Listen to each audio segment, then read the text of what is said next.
जय मित्रांनो, आजचं आपण पोलीस भरती 2025-26 याविषयी सविस्तर खोलाची आणि खूप महत्त्वाची माहिती आपल्या पोलीस भरतीची तयारी करणाऱ्या मित्रांसाठी शेअर करणार आहोत। ही माहिती खूप महत्त्वाची आहे। अशा परिस्थितीमध्ये जवळजवळ सर्व मुलांच्या आता ग्राउंडच्या तारखा पडलेल्या आहेत। अशा परिस्थितीमध्ये आपण काय केलं पाहिजे, काय नाही, मग असं ह्याविषयी आज आपण टॉपिकवर चर्चा करणार आहोत।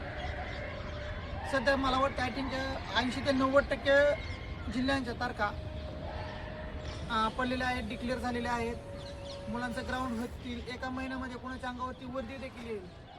पण राहिल्या किती कालावधी तुमच्यावर, काही तास। सध्या अशा कंडिशनमध्ये मुलं खूप गोंधळलेली असतात। त्यांना वाटतं माझं प्रथम ग्राउंड व्हावं आणि लगेच मी अभ्यासाला वेळ द्यावा। मित्र, असं नसतं। सध्याच्या पोलीस भरतीमध्ये जेवढं ग्राउंडला वेटेज आहे तेवढंच लेखीला देखील वेटेज आहे। आपल्याला ग्राउंडला महत्त्व देऊन चालणार नाही किंवा नुसतं लेखीला महत्त्व देऊन चालणार नाही। या ठिकाणी आपल्याला पोलीस भरतीमध्ये हे दोन्ही चाक आपल्याला सोबत घेऊन जायचे आहेत। यामध्ये एकही चाक आपल्याला कमजोर पडून द्यायचं नाही आहे। म्हणून सांगतो मित्रा, जे तुझी रुटीन आहे, पहिली रुटीन जो 3 वर्ष असेल, 2 वर्ष असेल किंवा 6 महिने असेल, ती रुटीन तोडू नको किंवा ओव्हर अभ्यास करू नको। जास्त डीपमध्ये जाऊ नको। जो तुझा अभ्यास पहिला परिपूर्ण झालेला आहे त्याचं रिपिटेशन कर। तो अभ्यास पुन्हा चुकता कामा नये।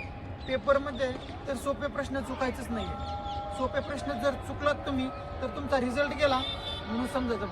तुम्ही तिकडं प्रश्नपत्रिका पण फिरकायचं पण नाही। तुमचं सोपं जर चुकलं असेल तर तुम्हाला रिझल्ट बघण्याचा काहीच अधिकार नाही। तुम्हाला एक वेळेस हार्ड प्रश्न नाही आले तरी चालते, परंतु सोपं चुकायचं नाही।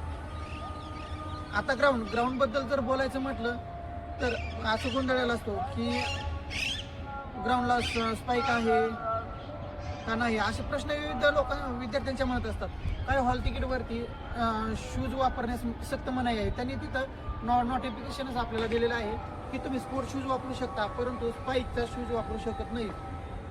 जो रनिंगसाठी खिळे असतात बघा त्याच्या खालती, त्यामुळे ते ग्राउंड काय होतं, खराब होतं। त्याच्यामुळं काही जिल्ह्यामध्ये तुम्हाला स्पाईक वापरून देत नाहीत। ज्या त्या ठिकाणी ज्या त्या लेवलचा अधिकाऱ्याचा तो प्रश्न आहे, नोटिफिकेशन देऊन पण स्पाईक वापरून द्यायचं का नाही या ठिकाणी त्या लेवलला ते निर्णय घेतात। त्याच्याकडे आपण लक्ष द्यायचं नाही। मित्रा, आपलं टार्गेट काय, आपली दोन्ही तयारी ठेव, स्पाईकवर आणि विदाऊट स्पाईक पण। आपल्याला काय, आपल्यासाठी एकच जागा आहे, आपल्याला एका जागेसाठी लढायचं आहे, एवढं ध्यानात ठेवायचं आणि पळताना विचार करायचं नाही। म्हणून सांगतो मित्रा, थोडे दिवस राहिल्यात, एवढी घास म्हणजे हातपाय मोडून घेऊ नको। नाहीतर कोणतरी सांगितलं, एक व्हिडिओ मी बघितला आणि एवढी घास आहे सांगितली, असा अतिउद्योग करू नको। जो रुटीन चालू आहे तो रुटीन ठेव, सातत्य ठेव, अभ्यासात कंटिन्युटी ठेव। टेस्ट पेपर आता सध्या फक्त प्रश्नपत्रिकावर रिव्हिजन द्यायचं खूप महत्त्वाचं आहे। ज्या जिल्ह्याला फॉर्म भरला आहे त्या जिल्ह्याच्या पाठीमागच्या प्रश्नपत्रिका घे, त्याच्यावर रिव्हिजन घे। एवढं रिव्हिजन कर बा की पुन्हा डबल रिव्हिजन करण्याची वेळ आली नाही पाहिजे।